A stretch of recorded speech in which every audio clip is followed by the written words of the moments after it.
Cek sound. Oh, tes. Ya, cek. Sudah masuk, Pak. Sudah ya. Suara Baik. saya? Iya, clear, jelas. Clear ya, mantap. Mantap.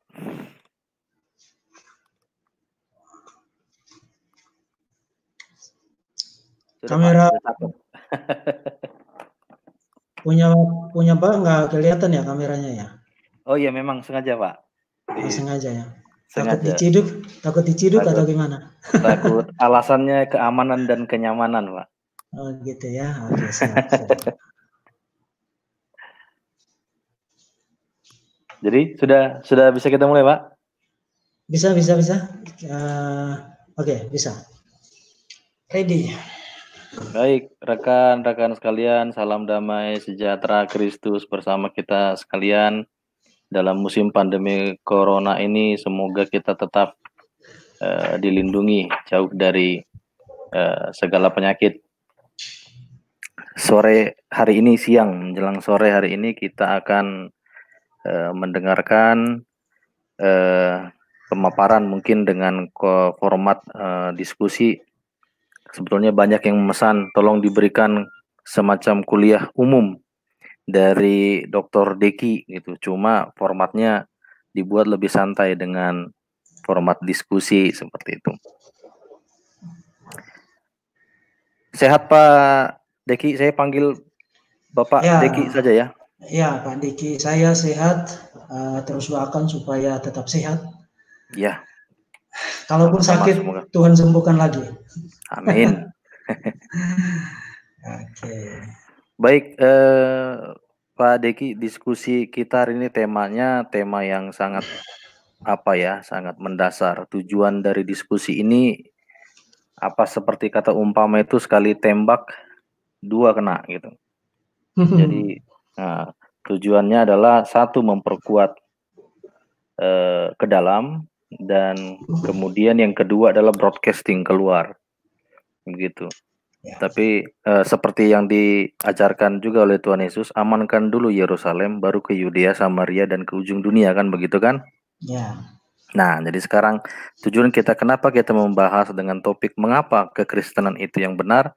Ya, kita pertama tadi targetnya adalah memperkuat iman kekristenan itu sendiri untuk saudara-saudara kita seiman, dan untuk mudah-mudahan ada orang yang tidak seiman mendengarkan dan belajar.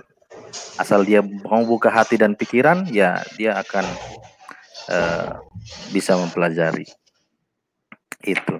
Nah, mungkin kita mulai dari pertanyaan pertama. Kalau sudah disebutkan itu kekristenan, apakah itu entitas agama atau apa? Pertanyaan yang mendasar sebetulnya, apa sih itu Kristen? Ya, itu pertanyaan yang sangat baik. Istilah Kristen hari ini itu orang gunakan lebih dalam pengertian agama, dan waktu orang bicara tentang agama itu banyak hal yang muncul di dalam benak orang diasosiasikan dengan istilah itu. Tapi dalam konteks abad pertama, sebenarnya istilah Kristen ketika digunakan bagi para pengikut Yesus, istilah itu bukan digunakan oleh para murid Yesus sendiri bagi diri mereka sendiri. Dalam Perjanjian Baru hanya muncul 3 kali, 2 dalam kitab Kisah Para Rasul, kemudian dalam surat 1 Petrus, dan itu digunakan oleh orang luar bagi mereka yang percaya bahwa Yesus adalah Mesias yang dijanjikan di dalam Perjanjian Lama. Jadi di dalam konteks abad pertama, istilah Kristen bagi mereka yang mengikut Yesus itu sebenarnya pengertiannya lebih kepada iman kepada Yesus sebagai Mesias yang menggenapi semua janji Yahweh di dalam Perjanjian Lama. Khususnya janji mengenai penebusan, janji mengenai keselamatan yang digenapi oleh Tuhan Yesus melalui penderitaan, kematian, melalui penderitaan, penyaliban, kematian, dan kebangkitannya. Jadi kira-kira begitu, Pak. Baik, oke. Coba tadi sudah agak ada jawaban poin tegas tadi. Kapan muncul Kristen dan siapa yang memunculkannya? Ya, istilah itu sebenarnya digunakan pertama kali di Antioquia. Antioquia itu di daerah Syria. Kalau kita Antioquia. ya kita ya ya kita asosiasikan dengan geografi sekarang di Antioquia. Kemudian istilah itu waktu pertama kali digunakan sebenarnya digunakan sebagai sebuah pejoratif ya, sebuah istilah ejekan bagi mereka yang mengikuti Yesus. Tapi kemudian istilah itu digunakan oleh orang-orang yang mengikut Yesus bagi diri mereka sendiri. Salah satu contoh kontemporernya misalnya di dalam kekristenan kita mengenal ada gereja Metodis. Gereja Nah, Metodis. sebutan Metodis bagi mereka itu sebenarnya bukan sebutan dari diri mereka sendiri, tapi itu sebutan dari orang luar sebagai ejekan. Kemudian mereka gunakan istilah itu bagi diri mereka sendiri. Berarti kapan itu Pak? Itu muncul tadi? Itu pertama kali muncul di Antioquia tidak lebih dari 5 tahun setelah Yesus diyakini bangkit kemudian naik ke surga ya. Sangat awal sekali. Berarti kira-kira 30-an Masehi masih ya? Ya, sekitar tahun 30-an Masehi. Memang ada perdebatan tentang kapan persisnya istilah itu pertama kali digunakan bagi para murid Yesus. Tapi rentang waktu yang diusulkan para sarjana itu tidak lebih dari 5 tahun setelah Yesus diyakini bangkit dari kematian. Nah, untuk kematian Yesus itu sejauh pandangan para pakar itu hanya ada 2 kemungkinan. Kemungkinan yang pertama adalah tahun 30 Masehi atau tahun 33 Masehi. Nah, kalau tahun 30 Masehi berarti sebutan Kristen itu tidak lebih dari tahun 35 Masehi. Kalau tahun 33 Masehi maka tidak lebih dari tahun 38 Masehi. Perhitungan Masehinya tahunnya itu dimulai dari? Itu dimulai berdasarkan kalender Romawi ya. Memang tidak ada tahun 0, tapi pandangan umum di kalangan para pakar adalah Yesus sangat mungkin mengalami penyaliban kemudian kematian itu pada tahun 30 Masehi atau tahun 33 Masehi. Nah, memang memang ada riset terbaru dari Profesor Humphrey di Cambridge, dia profesor fisika. Dia menggunakan pendekatan astronomi untuk menghitung tahun penyaliban dan kematian Yesus, dan dia tiba pada kesimpulan bahwa Yesus mati pada tanggal, kalau kita gunakan tanggal yang sekarang, tanggal 7 April tahun 33 Masehi. Nah, itu argumennya cukup menjelimet karena orang harus menguasai perhitungan kalian, harus menguasai astronomi dan lain sebagainya. Tapi kesimpulan dari Profesor Humphrey adalah Yesus sangat mungkin mengalami penyaliban pada hari Jumat tanggal 7 April tahun 33 Masehi. Itu banyak juga beredar di antara saudara-saudara kita kan pada waktu kelahiran Yesus, di situ kan ada sensus yang pertama kali dilakukan. Itu sebabnya mereka harus ke kota Bethlehem. Karena mereka penduduk di sana, itu ceritanya. Jadi disensus di sana. Nah, disitulah dimulai penanggalan. Apakah benar begitu? Tidak, karena sensus itu kemungkinan ada 2 kemungkinan. Itulah sebabnya catatan di dalam Lukas pada masa pemerintahan Kirenius itu merupakan salah satu kesulitan sejarah untuk diidentifikasi ketepatannya, karena ada sensus yang dilakukan sebelumnya tahun 6 sebelum Masehi, dan ada sensus lain yang dilakukan tapi itu dilakukan setelah Masehi ya. Jadi itu menimbulkan diskusi apakah Lukas memberikan catatan yang akurat atau tidak tentang penyebutan sensus pada masa Kirenius pada masa itu ya. Tapi saya kira mungkin kita kita tidak ke situ dulu karena kesulitan-kesulitan begitu itu memerlukan argumen tersendiri. Referensi, ya. Ya, kita memerlukan argumen tersendiri untuk informasi detail sejarah begitu.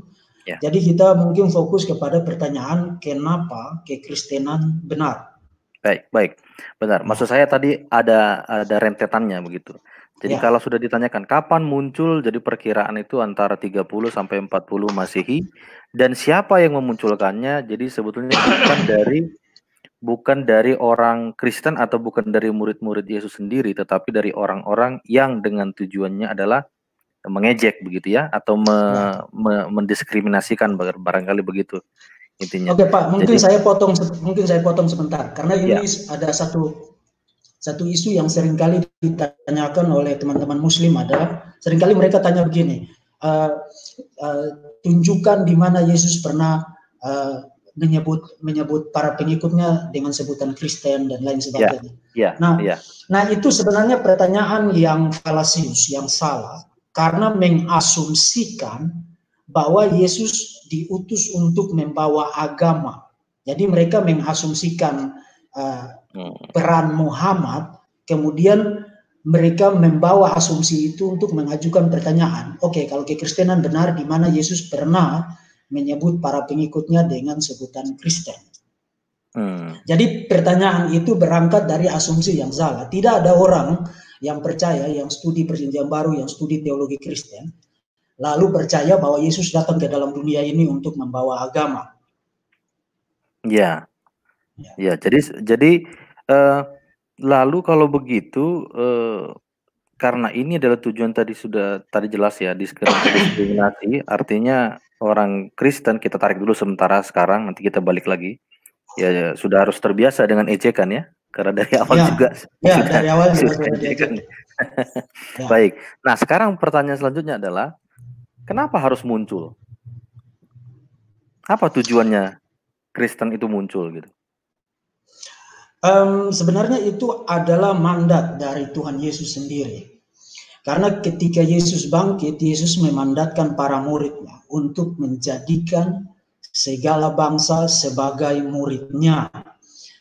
Dan itu Matius pasal 28 yang dikenal dengan sebutan amanat agung. Dan itulah sebabnya para murid, ya setelah para murid diyakinkan bahwa Yesus bangkit dari kematian, kemudian pada peristiwa Pentakosta, Kisah Rasul pasal 2, para murid mulai berkhotbah, memberitakan Injil, dan dari situ Injil mulai tersebar dan sampai sekarang tersebar sampai ke seluruh dunia. Jadi itu adalah perintah dari Tuhan Yesus sendiri. Nah, memang Yesus tidak memerintahkan untuk membentuk agama. Kita harus hati-hati di sini. Yesus memerintahkan untuk para muridnya memberitakan Injil dan orang-orang harus percaya kepada berita Injil yang diberitakan. Tetapi itu merupakan satu perkembangan yang tidak bisa dihindari ketika sebuah gerakan menjadi besar. Tentu harus diinstitusikan, diregulasi, diatur, ada disiplinnya, ada aturan dan lain sebagainya supaya komunitas itu menjadi tertib dan seterusnya. Itulah sebabnya lama-kelamaan gerakan kekristenan, kita bisa sebut untuk awal kemunculannya, gerakan kekristenan itu muncul, kemudian tersebar luas, lalu sampai sekarang kita sebut sebagai sebuah agama, bahkan agama dengan penganut terbesar di dunia. Ya. Dunia. Iya. Jadi kalau berdasarkan amanat agung, pesan daripada Yesus sendiri, ini kekristenan ini diperuntukkan untuk siapa? Berita Injil itu dimaksudkan untuk semua orang. Itu sebabnya kekristenan tidak dapat menghindar dari menjawab pertanyaan kenapa kekristenan benar dan kenapa orang harus percaya kepada berita Injil yang diberitakan oleh orang-orang Kristen. Itu tidak bisa dihindari. Sebab saya sudah pernah menyatakan di dalam video-video saya sebelumnya, sebuah agama yang memberitakan pesan-pesannya secara publik, mau tidak mau harus berhadapan dengan kritikan, harus berhadapan dengan pertanyaan-pertanyaan, berhadapan dengan berbagai, apakah itu penolakan, apakah itu penerimaan dan lain sebagainya, dan sampai pada satu titik dia harus menjelaskan kenapa ajarannya benar dan kenapa orang harus percaya dan menerima ajaran itu sebagai kebenaran. Nah, ini mindset yang sebenarnya sama dengan mindset teologi Islam. Kekristenan dan Islam berangkat dari mindset yang sama, bahwa pesan-pesan teologisnya itu bersifat publik, dimaksudkan untuk semua orang. Artinya, kedua agama besar ini harusnya tidak anti kritik, tidak anti dibedah, tidak anti untuk discrutinize.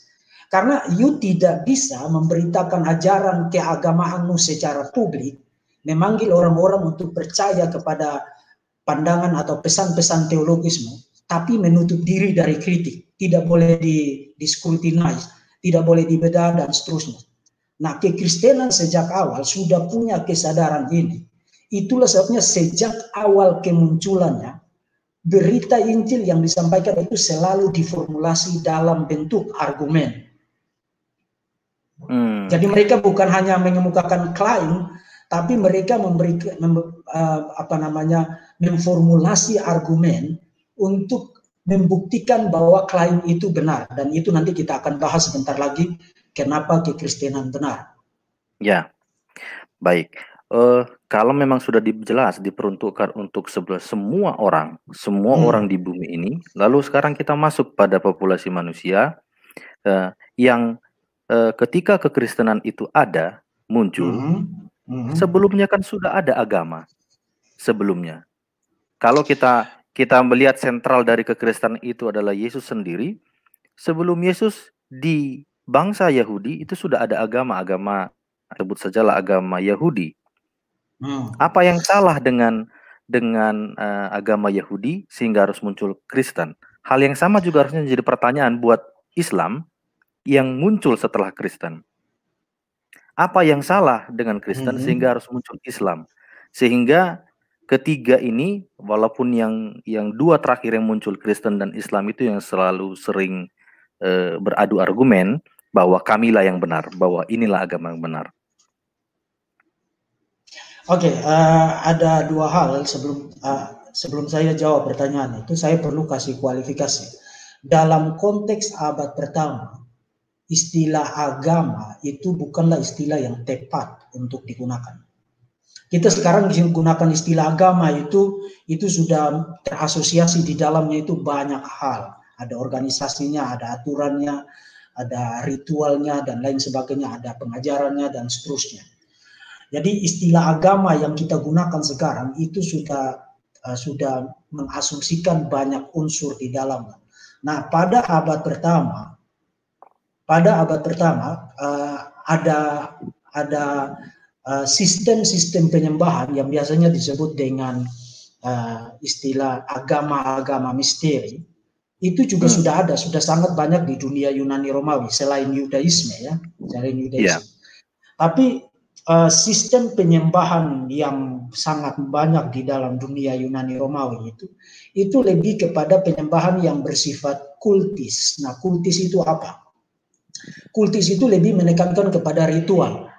Jadi kalau misalnya keluarga saya punya sesembahan, punya dewa, maka tugas tertinggi saya adalah memberikan persembahan kepada dewa yang bersangkutan. That's it. Yeah. That's it. Itu sebabnya di dalam konteks agama-agama misteri dalam dunia Yunani Romawi, unsur pengajaran itu sama sekali tidak ada. Sama sekali tidak ada. Jadi hanya ada aksi ritual memberikan persembahan supaya dewa yang bersangkutan senang, kemudian dia memberikan berkat bagi orang yang menyembah dia, memberikan persembahan kepada dia. Iya. Tapi penyembahan semacam itu tidak diikuti dengan pengajaran kepada para penyembahnya. Nah, kalau orang-orang pada abad pertama, mereka mau tahu tentang bagaimana harus hidup, bagaimana harus berhubungan dengan sesama, tentang etika, tentang moral, dan lain sebagainya, pandangan tentang dunia, dan seterusnya. Mereka tidak pergi mencari pendeta, katakanlah begitu. Yang mereka cari adalah para filsuf.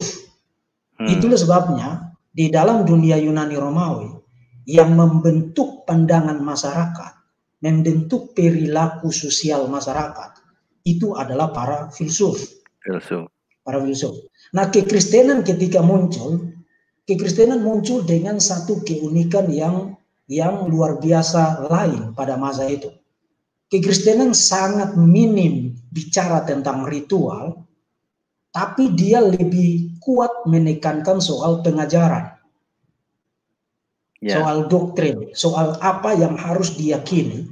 Dan waktu orang bicara tentang apa yang harus diyakini, maka dia bicara tentang apa yang benar, dan karena benar maka harus diyakini.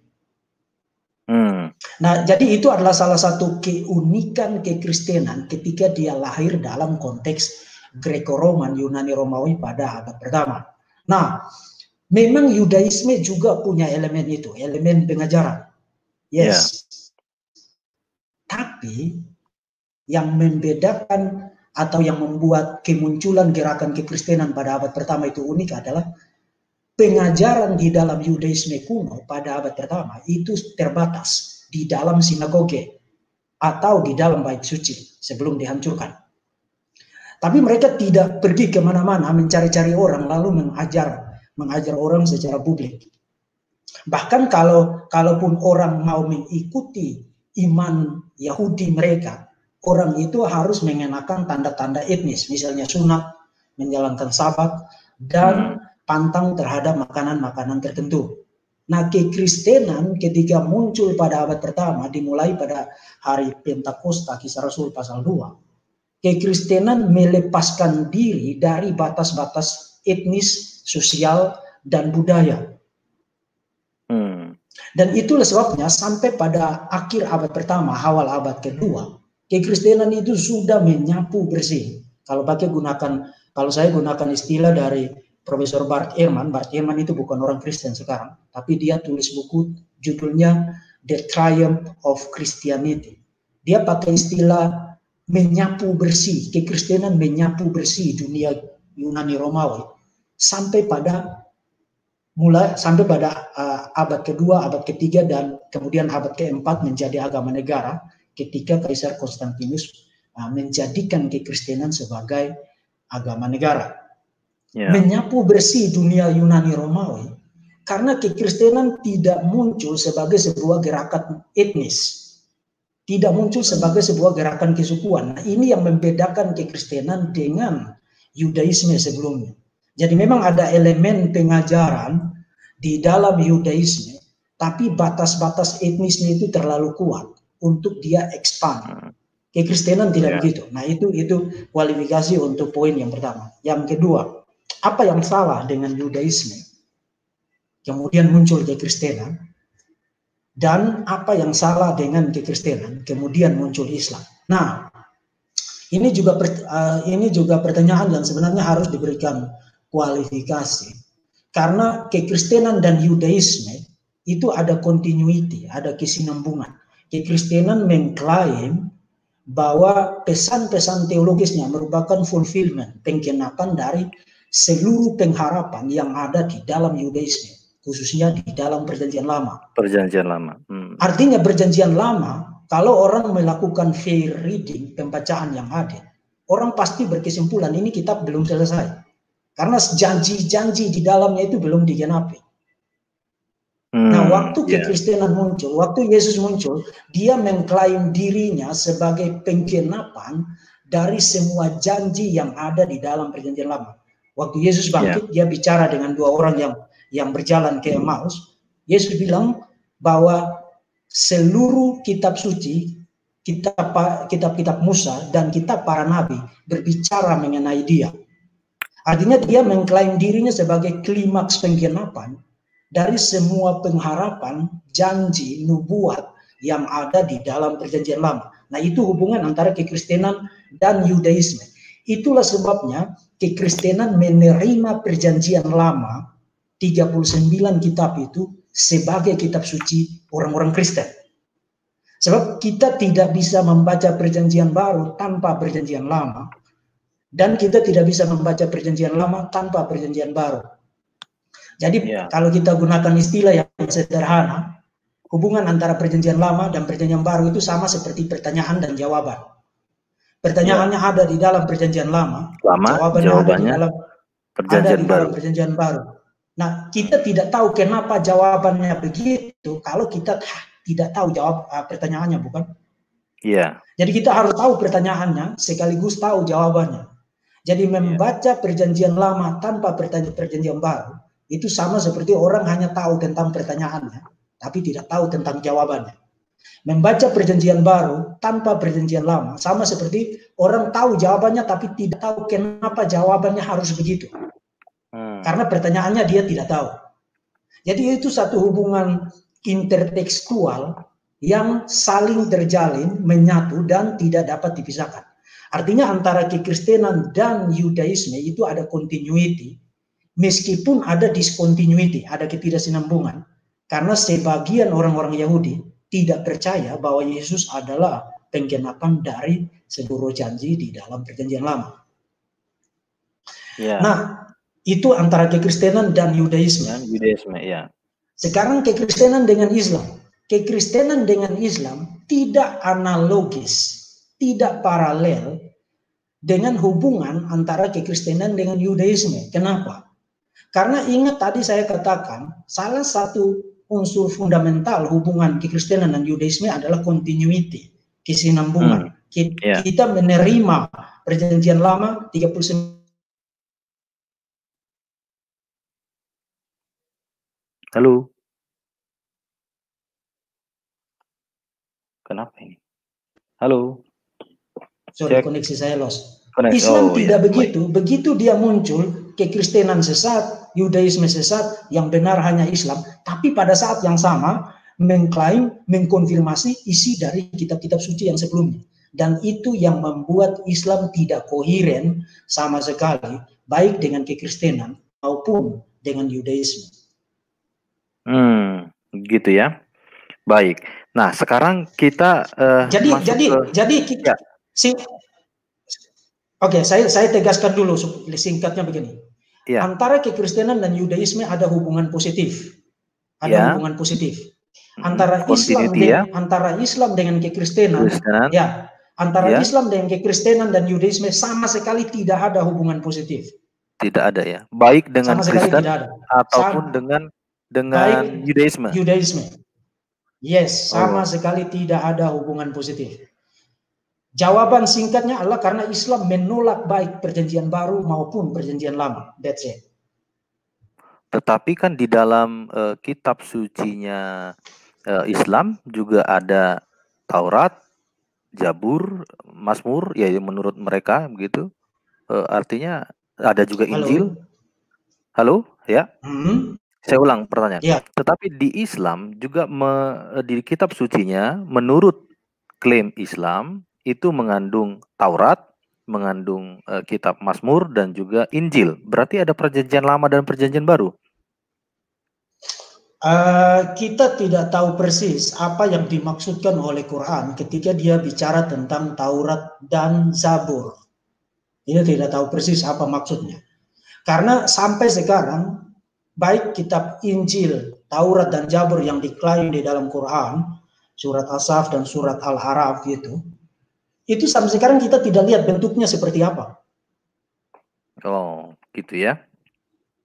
Jadi kita hanya bisa mengatakan bahwa itu adalah sebuah klaim teologis yang belum pernah terbukti. Nah, kalau kita mau bicara dengan sangat tegas, kita akan bilang tidak akan pernah terbukti. Karena waktu mereka bicara tentang Injil, Taurat, dan Zabur, yang mereka maksudkan itu bukan seperti yang kita pegang sekarang, perjanjian baru dan perjanjian lama. Gitu ya. Ya. Baik, sekarang pertanyaan intinya adalah tadi, mengapa Kristen ini benar dan bagaimana membuktikannya? Kan kita tidak bisa mengklaim saja bahwa inilah yang benar, kekristenan yang benar.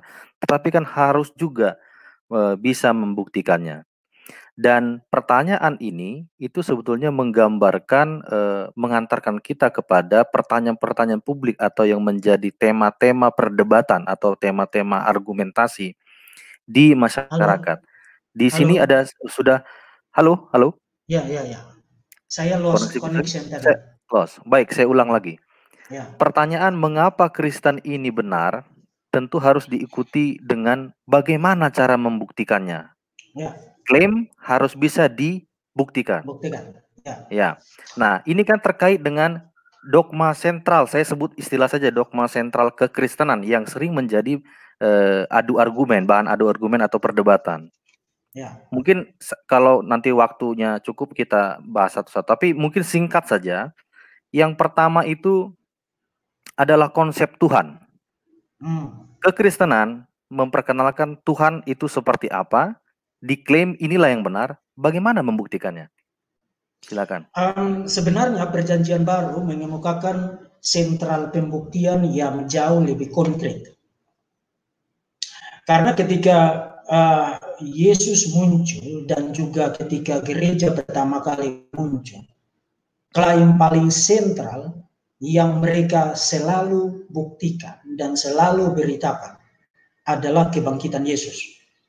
Misalnya dalam 1 Korintus pasal 15, Paulus mengatakan, kalau Yesus tidak dibangkitkan, maka sia-sialah imanmu dan sia-sialah imanku. Artinya, kebangkitan Yesus itu bukan hanya salah satu aspek dari berita kekristenan, tapi merupakan sentral yang menentukan jatuh atau bangunnya kekristenan.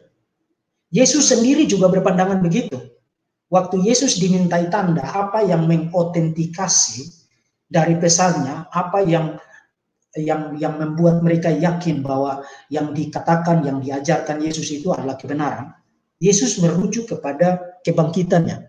Misalnya dalam Matius pasal 12, orang-orang meminta tanda kepada Yesus. Dan Yesus bicara bahwa angkatan yang jahat dan tidak setia ini menuntut satu tanda. Tetapi kepada mereka tidak akan diberikan tanda selain tanda Nabi Yunus. Nah, di dalam Perjanjian Baru, tanda Nabi Yunus itu bicara tentang kematian dan kebangkitan Yesus. Dan itu juga yang menjadi inti dari pemberitaan para rasul. Misalnya dalam Kisah Rasul pasal 2, dalam peristiwa Pentakosta, inti dari khotbah Petrus adalah penderitaan, penyaliban, kematian, dan kebangkitan Yesus. Jadi kita bisa argue untuk semua premis yang lain, tapi pada akhirnya yang mengotentikasi itu, yang memvalidasi semua premis itu adalah kebangkitan Yesus. Itulah sebabnya, itulah sebabnya saya quote bagi kita, ada seorang profesor namanya Alan Richardson, dia bilang begini, tanpa iman ini, maksudnya iman akan kebangkitan, Injil tidak akan ditulis. Artinya orang-orang menulis kitab-kitab Injil dan Perjanjian Baru karena mereka percaya Yesus bangkit dari kematian. Iman Sebentar. Untuk Injil tadi yang disebut adalah apakah Matius, Markus, Lukas, Yohanes? Ya, Injil yang dimaksudkan adalah kitab-kitab Injil. Jadi tanpa iman ini, kitab-kitab Injil tidak akan ditulis. Artinya tanpa mereka percaya bahwa Yesus telah bangkit dari kematian, mereka tidak punya alasan untuk menulis kitab-kitab Injil. Karena kitab-kitab Injil, saya lanjut dari Richardson, kitab-kitab Injil itu bukan merupakan salah satu aspek pengajaran Perjanjian Baru, melainkan esensi dari Perjanjian Baru. Esensi dari Perjanjian Baru. Jadi kalau orang ingin tahu apa yang merupakan inti, esensi dari seluruh isi Perjanjian Baru, itu adalah berita bahwa Yesus bangkit dari kematian. Dan karena dia bangkit dari kematian, maka semua klaimnya mengenai dia itu siapa, mengenai makna dari penderitaan, penyaliban, dan kematiannya, itu diotentikasi, divalidasi oleh kebangkitannya. Jadi kalau dalam waktu yang singkat, kalau orang bertanya, berikan saja satu alasan kenapa kekristenan benar, maka saya akan menjawab kebangkitan Yesus. Kebangkitan Yesus. Ya, kebangkitan Yesus itu menjadi batu penjuru yang menentukan roboh atau tetap berdirinya kekristenan. Dan ini menarik karena orang bisa memverifikasi apakah Yesus bisa bangkit dari kematian atau tidak. Dan itu mengantar kita kepada pertanyaan selanjutnya. Apa bukti bahwa Yesus memang bangkit dari kematian? Ya. Jadi kalau kebangkitan Yesus adalah sentral dari Injil yang diberitakan oleh para rasul, dan juga sentral bagi pembuktian akan identitas dan klaim Yesus di dalam Perjanjian Baru. Yesus berpikir begitu. Maka apa yang membuktikan, yang membuat kita yakin bahwa Yesus memang bangkit dari kematian? Yeah. Nah, sebelum saya jawab pertanyaan itu, saya ada satu isu penting yang saya ingin tarik dulu. Sebenarnya Quran juga memberikan kriteria untuk membuktikan apakah pesannya itu benar atau tidak. Jadi sama seperti kekristenan menjadikan kebangkitan Yesus sebagai kriteria esensial untuk kebenaran klaim-klaimnya, Islam juga punya loh. Islam juga punya semacam test of truth, uji kebenaran. Misalnya di dalam surat 2 ayat 23. Surat 2 ayat 23. Jika kamu meragukan dalam kurung Al-Quran yang kami turunkan kepada hamba kami, Muhammad, maka buatlah satu surat semisal dengannya dan ajaklah penolong-penolongmu selain Allah jika kamu orang-orang benar. Artinya penulis Quran ingin bilang begini, kalau kamu ragu bahwa yang diajarkan oleh Muhammad menerima wahyu yang konkretnya adalah Quran, kalau kamu ragu bahwa Quran itu benar atau tidak, maka silakan produksi, hasilkan, tulis satu saja tulisan yang menyamai Quran. Jadi itu menjadi semacam test of truth bagi Islam menurut Quran. Itu analoginya.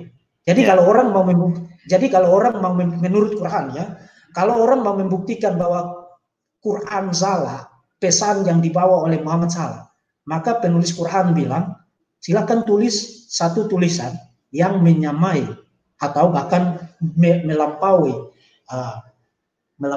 isi Quran. Ya. Jadi itu menjadi kriteria untuk menilai apakah Islam, apakah Quran mengajarkan kebenaran atau tidak. Nah, analogis dengan itu, kekristenan juga punya test of truth. Ya, bagaimana itu?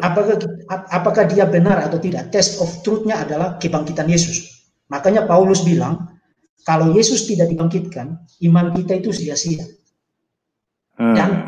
Dan berita yang dibawa oleh para rasul adalah pembohong.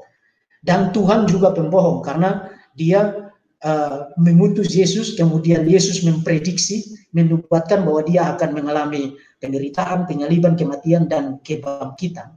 Jadi seluruh berita kekristenan mendadak menjadi sia-sia, tidak berguna, menjadi kebohongan belaka kalau Yesus tidak dibangkitkan dari kematian. Ya. Tapi pertanyaannya masih belum ini, bagaimana kita membuktikan Yesus itu benar-benar bangkit? Nah, sebelum saya jawab itu lagi, saya ingin bilang begini, itulah hebatnya kekristenan.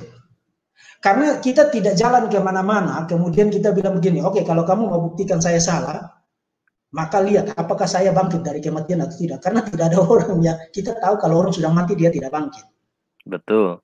Artinya itu artinya kekristenan memasang standar yang paling tinggi untuk pembuktiannya. Ya. Nah, sementara Quran memasang standar yang kalau kita mau bicara dengan segala kejujuran dan segala kerendahan hati tanpa bermaksud menghina, test of truth di dalam surat 2 ayat 23 itu terdengar stupid.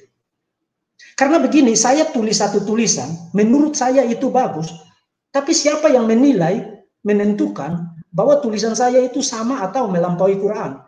Karena kalau yang menilai adalah Muslim, maka tentu mereka akan bilang, oh, Quran tetap lebih hebat, Quran tetap lebih baik kualitasnya.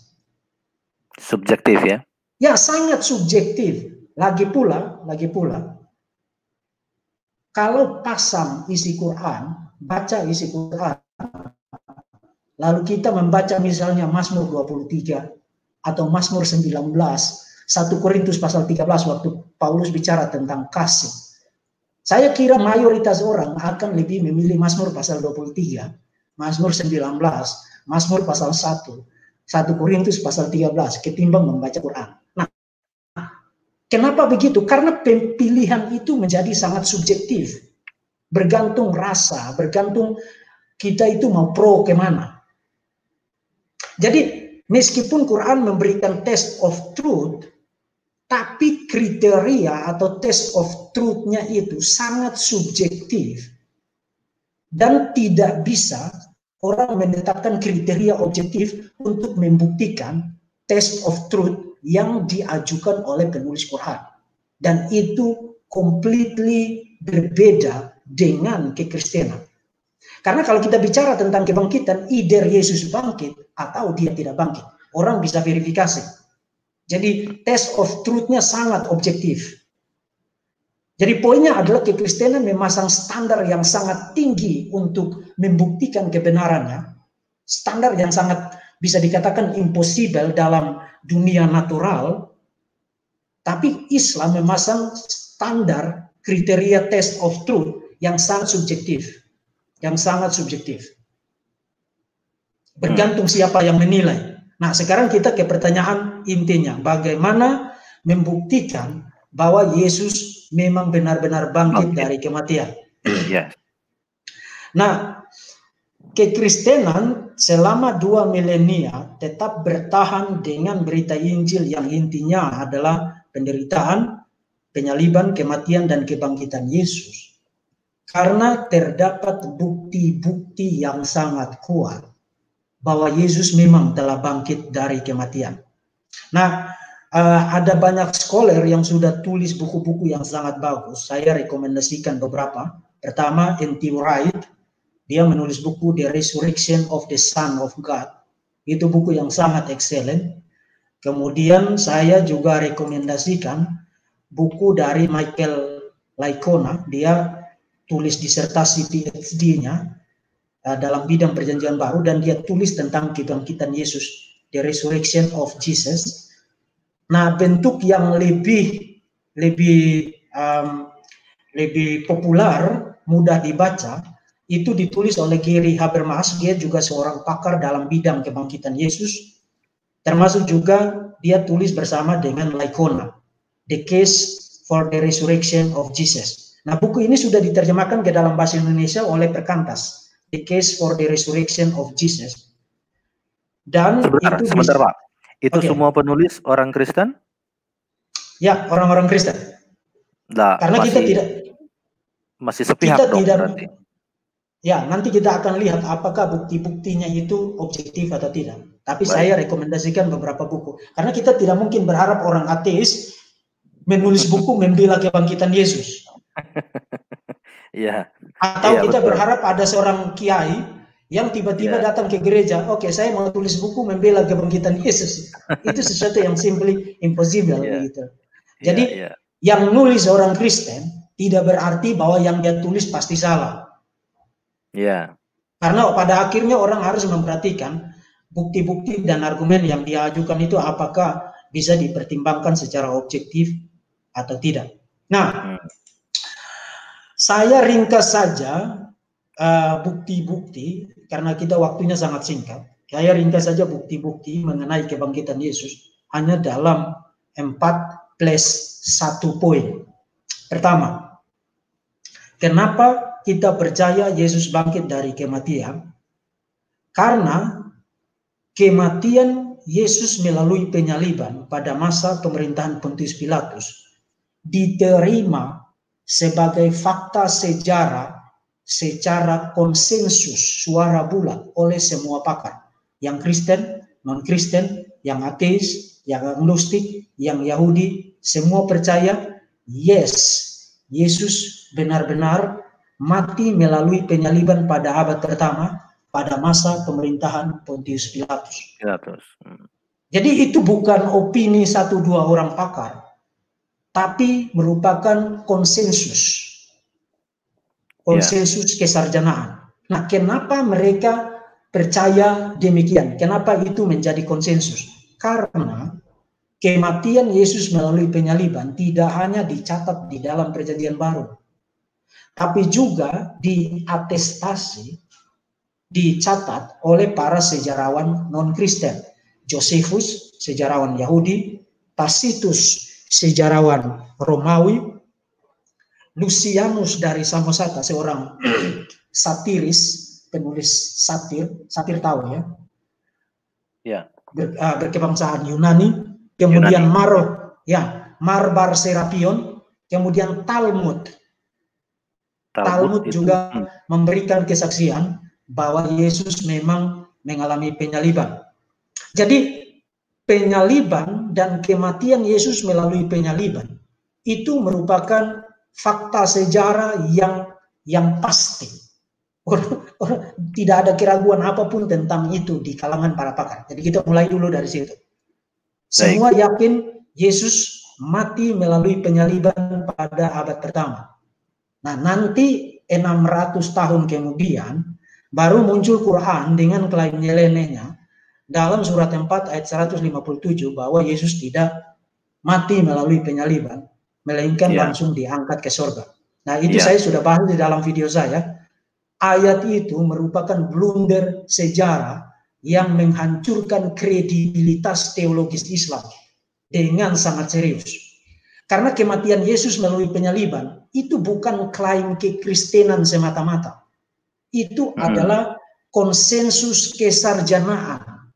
Dan saya sudah katakan berkali-kali, studi tentang Yesus sejarah, The Historical Jesus, di dalamnya itu bukan hanya ada orang Kristen, ada orang Yahudi, ada orang ateis, ada orang agnostik, orang dari berbagai spektrum teologis, dari berbagai agama, ada di dalam bidang studi Yesus sejarah. Dan mereka sepakat, yes, kalau ada satu fakta sejarah kuno yang kita bisa ketahui secara pasti, itu adalah kematian Yesus dari Nazaret pada abad pertama, pada masa pemerintahan Pontius Pilatus. Jadi itu fakta sejarah yang pertama. Kedua, para murid percaya bahwa dia telah bangkit dari kematian dan menampakkan dirinya kepada mereka. Ini juga konsensus kesarjanaan. Nah, saya ingin kita pahamnya begini. Pada waktu para pakar percaya bahwa para murid percaya Yesus menampakkan diri kepada mereka, pakar-pakar itu sendiri mereka tidak percaya bahwa Yesus bangkit. Tapi mereka percaya ada bukti-bukti yang sangat kuat untuk kita percaya bahwa memang mereka percaya telah melihat Yesus yang mereka yakini telah bangkit. Jadi untuk poin ini pun, ini bukan opini 1-2 orang pakar. Tapi ini adalah konsensus bahwa penampakan diri Yesus kepada para murid itu adalah salah satu fakta sejarah yang lain. Itu yang kedua. Yang ketiga, penganiaya jemaat yang namanya Paulus, yang tadinya sangat membenci kekristenan, membenci orang-orang Kristen, mendadak mengalami perubahan drastis, bahkan menjadi pengikut Yesus. Dan menurut kesaksiannya sendiri, dia mengalami perubahan drastis itu karena melihat Yesus menampakkan dirinya kepada dia. Jadi seorang musuh kekristenan mula-mula mendadak mengalami perubahan yang sangat drastis karena menurut dia melihat Yesus menampakkan diri kepada dia. Artinya kebangkitan Yesus menjelaskan kenapa Paulus yang tadi membenci kekristenan menjadi pengikut Yesus. Tangkap ya maksudnya ya? Tangkap. Sebelum dilanjut Pak Deki, sebelum dilanjut Pak Deki, saya kebetulan ada insight jadinya karena Paulus, cerita tentang Paulus, karena Paulus ini kan sering dituduh oleh saudara sepupu kita ini sebagai yang mengobrak-abrik sebetulnya kebenaran Injil itu sebenarnya sudah dibelokkan oleh Paulus. Mungkin nanti waktu lain saya ingin membuat lagi materi membahas tentang Paulus. Jadi judulnya mungkin nanti apa salah Paulus? Nanti saya akan kasih argumen kenapa Paulus tidak bisa dituduh bertanggung jawab atas berita yang membentuk kekristenan sekarang. Saya akan kasih argumen itu. Baik. Tapi itu sekarang nanti kita lanjut dulu. Baik, lanjut. Kita lanjut dulu. Jadi fakta sejarah yang ketiga adalah Paulus bertobat. Paulus mengalami perubahan drastis dan kebangkitan Yesus adalah penjelasan yang masuk akal untuk perubahan yang drastis itu. Karena kita tidak berharap Paulus bertobat waktu itu. Kita berharap dia melakukan penganiayaan, pembunuhan, atau setidaknya menangkap orang-orang itu dan menjebloskan mereka ke penjara. Itu kita berharap tentang Paulus begitu. Tapi mendadak orang ini tiba-tiba menjadi pengikut Yesus. Bahkan rela mati untuk berita yang dia beritakan. Paulus mati martir di kota Roma. Nah, jadi menurut Paulus, kebangkitan Yesus adalah penyebab dari perubahan itu dan dari pertobatannya. Kalau kita gunakan istilah orang-orang Kristen. Nah, poin ini bukan juga merupakan opini satu dua orang pakar. Ini juga merupakan konsensus kesarjanaan. Jadi yang percaya begini itu bukan hanya orang-orang Kristen, tapi orang-orang yang tergabung di dalam studi mengenai the historical Jesus. Yang keempat, seorang yang lain yang tadinya skeptik bernama Yakobus mendadak juga bertobat, kemudian bahkan menjadi pemimpin gereja di Yerusalem. Kisah Rasul pasal 15. Dan Yakobus. Yakobus. Nah, Yakobus ini siapa? Ini apakah siapa? Yakobus ini adalah saudara Tuhan Yesus. Tidak termasuk 12 murid Yesus. Tidak termasuk 12 murid. Bahkan kita mendapat indikasi kuat di dalam Perjanjian Baru. Misalnya Markus pasal 3 ayat 21. Kemudian Markus pasal 6 ayat 3 sampai 4 dan seterusnya. Bahwa Yakobus ini awalnya tidak percaya bahwa Yesus itu Mesias. Apalagi anak Allah. Karena kita membaca misalnya di dalam Markus pasal 3 dan pasal 6, saudara-saudara Yesus sendiri termasuk Yakobus menganggap Yesus itu sudah gila. Bahkan mereka mau pergi jemput dia supaya bawa pulang. Karena mereka anggap dia sudah tidak waras. Artinya mereka tidak percaya bahwa dia itu Mesias. Tapi mendadak orang yang skeptis ini bukan hanya menjadi pemimpin gereja di Yerusalem, tapi menurut Josephus, seorang sejarawan Yahudi abad pertama, menurut Josephus, Yakobus mati martir sebagai seorang Kristen. Jadi Yakobus bukan hanya dicatat di dalam Perjanjian Baru, tapi juga disebutkan di dalam tulisan sejarawan Yahudi bernama Josephus. Nah, di dalam apakah Yakobus yang sama ini juga yang menuliskan kitab Yakobus? Yes. Oh, baik. Yes. Nah, saya lanjut dulu. Ya. Di dalam 1 Korintus pasal 15, kita mendapatkan penjelasan kenapa Yakobus yang tadinya skeptik menganggap Yesus itu tidak waras. Mendadak dia berubah drastis seperti Paulus, bahkan menjadi pemimpin gereja di Yerusalem. Di dalam 1 Korintus pasal 15 ayat 3 sampai dengan ayat 7 ada satu tradisi gereja mula-mula. Saya akan kembali ke sini, tapi saya bacakan dulu.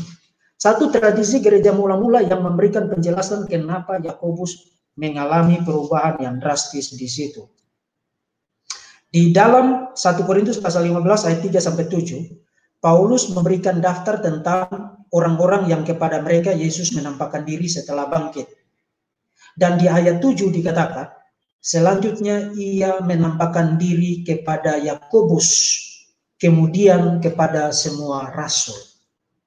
Jadi sama seperti Paulus, kebangkitan Yesus menjelaskan kenapa orang yang tadinya skeptik, bahkan menganggap Yesus tidak waras, menjadi berubah drastis, bahkan menjadi pemimpin gereja di Yerusalem. Tapi bukan hanya itu, dia bahkan mati martir untuk iman itu. Nah, dari keempat fakta itu, satu-satunya penjelasan terbaik, the best explanation untuk semua fakta itu adalah kebangkitan Yesus. Jadi kebangkitan Yesus memberikan penjelasan yang masuk akal untuk semua fakta itu. Nah, memang ada teori-teori alternatif yang mencoba menjelaskan tentang kenapa kubur itu kosong. Misalnya ada orang yang mencuri tubuh Yesus, atau murid-murid pergi ke kubur yang salah, atau teori pingsan, Yesus hanya pingsan di atas kayu salib tapi tidak benar-benar mati, atau teori halusinasi, para murid berhalusinasi bahwa melihat Yesus padahal tidak. Nah, semua teori itu sangat gampang untuk diperlihatkan kelemahannya. Tapi karena waktu yang singkat, saya tegaskan saja bahwa satu-satunya penjelasan yang masuk akal mengcover semua bukti sejarah itu adalah kebangkitan Yesus. Adalah kebangkitan Yesus. Dan lagi pula, kebangkitan Yesus itu bukan peristiwa yang berdiri sendiri. Bukan peristiwa yang berdiri sendiri. Itu sudah terkait dengan banyak peristiwa yang lain yang akan menjadi tidak masuk akal bagi peristiwa-peristiwa yang lain kalau memang Yesus tidak benar-benar bangkit dari kematian. Misalnya, siapa yang pertama kali membawa kabar bahwa Yesus telah bangkit? Para perempuan. Ya. Betul. Para perempuan yang pertama kali memberikan kabar bahwa Yesus telah bangkit. Nah, di abad pertama, kalau saudara mau membentuk sebuah agama dunia dengan pesan yang universal, saudara tidak akan menjadikan saksi paling utama itu perempuan, karena di dalam tradisi Yahudi perempuan itu kesaksiannya dianggap tidak handal, dan bahkan itu dicatat loh di dalam Injil Lukas. Itu bahkan dicatat loh di dalam Injil Lukas.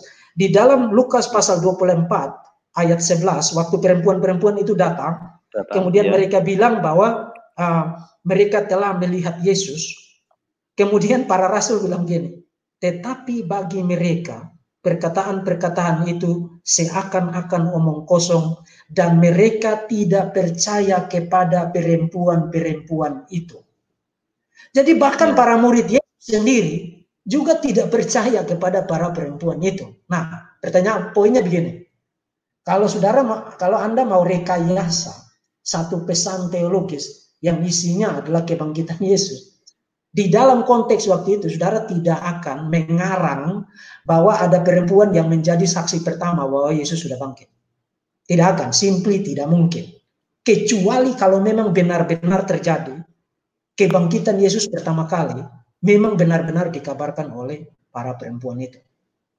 Itu yang pertama. Yang kedua, ingat bahwa proklamasi pemberitaan mengenai Yesus yang mengalami penderitaan, penyaliban, mati, dan bangkit, itu semuanya pertama kali terjadi di Yerusalem, tempat di mana Yesus disalibkan. Nah, saudara tidak mengarang kebohongan di TKP, karena semua orang masih ada di situ waktu itu. Iya, betul. Saudara tidak pergi lalu ngarang sesuatu, orangnya ada di dalam kubur, kamu ngarang di Yerusalem bahwa dia bangkit gitu. Itu di Yerusalem. Karena gereja kekristenan pertama kali muncul di Yerusalem hanya 50 hari setelah Yesus dikabarkan naik ke surga. Menurut mereka dia naik ke surga. Jadi saudara tidak mengarang kebohongan di Yerusalem pada abad pertama tentang Yesus yang mengalami penderitaan, penyaliban, mati, dan bangkit. Itu simply tidak mungkin. Karena kalau dia tidak benar-benar bangkit, mereka tinggal pergi ke kuburnya dan bawa keluar mayatnya, kemudian kamu bohong, selesai.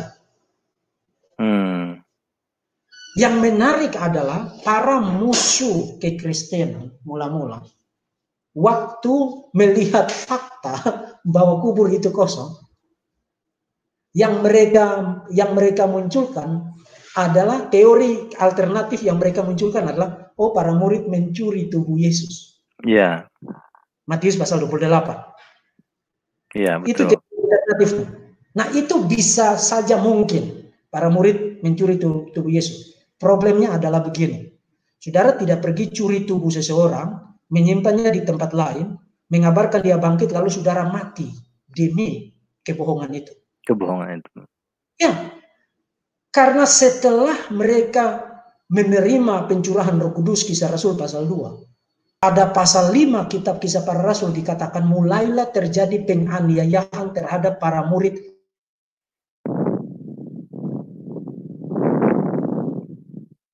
Halo, lost kontak. Halo, sorry. Halo, lost kontak lagi. Ya. Saudara tidak membiarkan diri mengalami penganiayaan, kesusahan, apalagi memberikan kepalamu untuk dipotong dan memberikan dirimu dibakar hidup-hidup. Kalau saudara tahu bahwa yang saudara sedang pertahankan itu kebohongan. Ya. Itu simply tidak mungkin. Jadi teori alternatif yang tadi disebutkan itu paling banter hanya mengcover 1-2 fakta, tapi tidak mengcover seluruh fakta yang ada. Tidak mengcover seluruh. Satu-satunya yang mengcover seluruh data sejarah. Sorry, lost lagi. Satu-satunya yang mengcover seluruh fakta sejarah yang tadi saya kemukakan adalah kebangkitan Yesus. Ya, ya. Itulah sebabnya kebangkitan Yesus itu merupakan kita bisa mengatakan dengan tingkat keyakinan yang sangat tinggi bahwa kebangkitan Yesus merupakan peristiwa sejarah yang bisa dibuktikan, Baik, Pak Diki, kita sudah masuk 1 jam kita ini untuk mendiskusikan mengapa Kristen ini yang benar, tetapi masih banyak sebetulnya pertanyaan-pertanyaan yang sudah dikonsepkan, begitu juga yang masuk ke saya. Sorry, saya potong sebentar, Mas. Ya.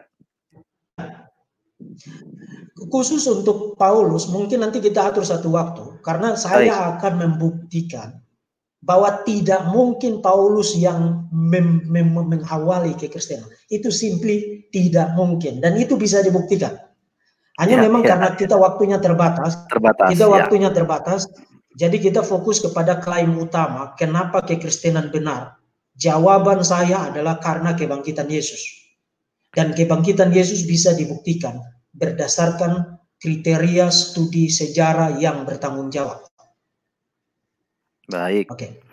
Baik, saudara-saudara sekalian yang mendengarkan dan yang memperhatikan, mudah-mudahan apa yang sudah didiskusikan siang hari ini benar-benar bisa menambah pengetahuan kita dan semakin, terutama untuk saudara saya seiman, semakin menguatkan iman. Nanti kita akan atur waktu lagi untuk membuat sesi lanjutan untuk menuntaskan topik yang sama. Nanti kita atur waktu lagi untuk topik yang tadi tentang Paulus. Ya, masih banyak dogma-dogma sentral yang mungkin akan diinikan. Untuk sebagai hint saja pembuka adalah nanti kita akan lihat mengapa Kristen ini benar dan bagaimana membuktikannya terkait dengan cara berkomunikasi dengan Tuhan, lalu bagaimana Tuhan itu jadi manusia yang disebut nanti Yesus, lalu siapakah Yesus itu sebenarnya. Kemudian ada lagi entitas lain yaitu Roh Kudus. Kemudian literatur otentik menurut kekristenan itu adalah kitab suci kita, Alkitab atau Bible, yang sering dituduh sudah diatur-atur, sudah diedit, sudah korup. Yang kemudian muncul juga gereja. Kalau tadi Yesus datang tidak membawa agama, kemudian gereja adalah kumpulan orang-orang yang dalam dogma yang sama, keyakinan yang sama. Mengapa gereja bermacam-macam? Lalu yang ke-9 adalah pengampunan dosa, dan terakhir tentang hidup dan kekal. Kita akan bicara tentang surga neraka. Kalau nerakanya semua agama sama, tetapi surga tiap agama itu beda-beda. Nah, itu kita akan bahas di sesi selanjutnya. Demikian mungkin yang bisa saya sampaikan. Mungkin saya akan tutup dengan pesan dari Efesus 6:16, dalam segala keadaan saudara-saudaraku pergunakanlah perisai iman. Demikian mungkin yang bisa kita sampaikan untuk sore hari ini. Kita ketemu lagi di masa yang akan datang dengan channel Verbum Veritatis dan channel Batu Pualam. Terima kasih Pak Diki, sehat selalu. Ya, terima kasih. Tuhan berkati. Tuhan berkati.